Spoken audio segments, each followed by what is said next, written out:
What's up, Rigger? The first full workout has been released. If you have not seen it, go to the Turkey Challenge Instagram, take a look.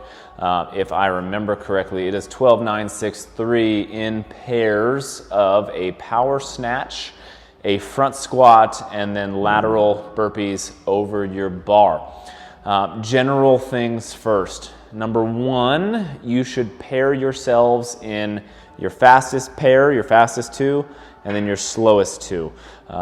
This is just one of those things where you have to be honest with each other because you're working as a team and you're working towards one goal. So if you are one of the slow two, don't be hesitant to say that out loud.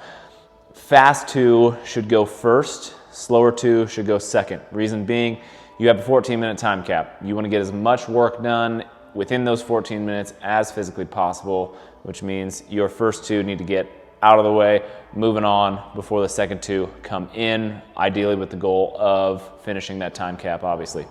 Now, anytime we have synchronized movements, toes to bar, burpees, power snatch, front squat, you should have a leader and a follower.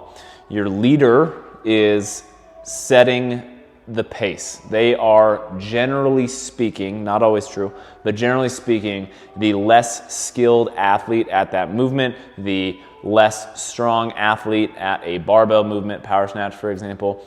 And then your follower is your stronger athlete, the one that can visually match the pace of athlete number one in order to stay in sync. Now, usually what that means is athlete one will be the limiter.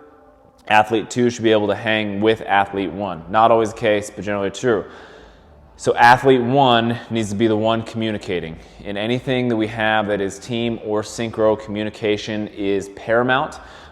If you know you are going to break in the next 2 to 3 reps, let your partner know, hey, 2 more, hey, 3 more, things like that. So constantly be talking. More talk is better than less talk, because that A, saves time, and B, it saves on no reps.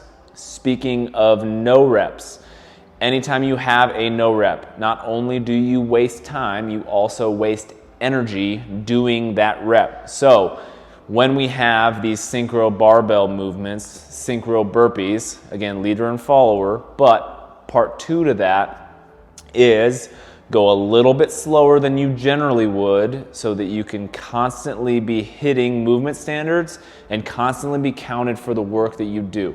You miss a rep, not only did you do extra work, but you also didn't get counted for it. That can come down to lapses in communication. That can come down to lapses in the synchronization. So even if, when we get to these power snatch, you are hitting your rep and you stand it up in a little bit of a pause to make sure you're both at the top at the same time, which should be the standard, then you're good to go. Similar with the squats, you're probably not going as fast as you physically can. You are making sure that you hit the bottom at the same time. Top is a slight pause, and then back down. Last week we had the double dumbbell front squats. Similar fashion, it's also going to help you save a little bit of fatigue factor. You don't necessarily want to go super fast. That squat, a little bit of a touch at the top every single time is generally going to be a better strategy. Now, when it comes to the burpees, barbell movements, you should be facing each other, so it's easier for the follower to visually match pace. But on the burpees, what I would recommend is, again, not trying to go balls to the wall. Do the step up and then second foot, then jump over.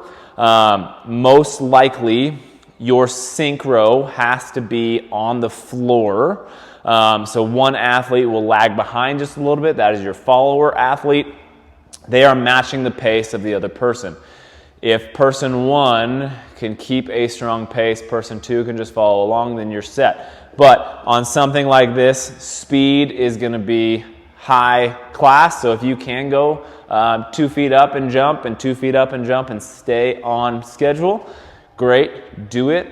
But the burpee is going to be more of your rest because there is a defined amount of rest in between every single rep. The barbell, you want to be unbroken the entire way. So that burpee should be the up, step, over, likely every single time. Back to the barbell movements.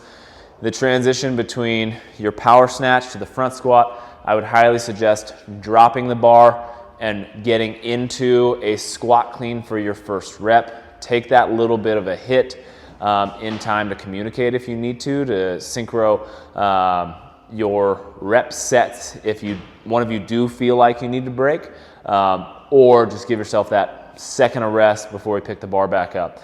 I don't think there is a whole lot of need or desire to take that bar from overhead right into the front rack and right into the squat unless you feel very confident with your ability to stay unbroken, to stay fast. I would rather you go faster on the burpees than do that transitional piece, unless you think you can win this workout, in which case, send it. If any other questions come up, please grab me. You know where to find me, here on the gram or just in the gym, and also just at Turkey Challenge in general. All right.